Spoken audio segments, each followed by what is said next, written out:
एक आदमी और उसकी पत्नी चिड़ियाघर घूमने गए। वो देखते देखते वो बंदर के पिंजरे के पास पहुंचे। वहां उन्होंने देखा कि एक बंदर अपनी मादा के साथ बड़े जोश से खेल रहा था। यह देखकर पत्नी से अपने पति से कहा, देखो कितना रोमांटिक जानवर है, अपनी मादा के साथ कितने प्यार से खेल रहा है। तब पति चुप रहा। तभी पति पत्नी आगे गए तो उन्हें शेर का पिंजरा नजर आया। वहां उन्होंने देखा कि शेर और शेरनी दूर दूर बड़े आराम से बैठे थे। खामोश शेर एक कोने में अकेला बैठा था, जैसे शेरनी का कोई अस्तित्व ही नहीं हो। यह देखकर पत्नी ने थोड़े दुखी मन से कहा, कैसे जानवर है, बिल्कुल अलग ही बैठा है, जैसे शेरनी को जानता ही नहीं। इनका आपस में बिल्कुल प्यार नहीं लगता। तभी पत्नी को एक पत्थर दिया और कहा, इस पत्थर को जरा शेरनी की तरफ फेंको।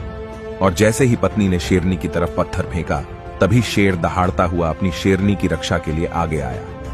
अब पति अपनी पत्नी को एक पत्थर और दिया और कहा, अब इसे बंदरिया की तरफ फेंको।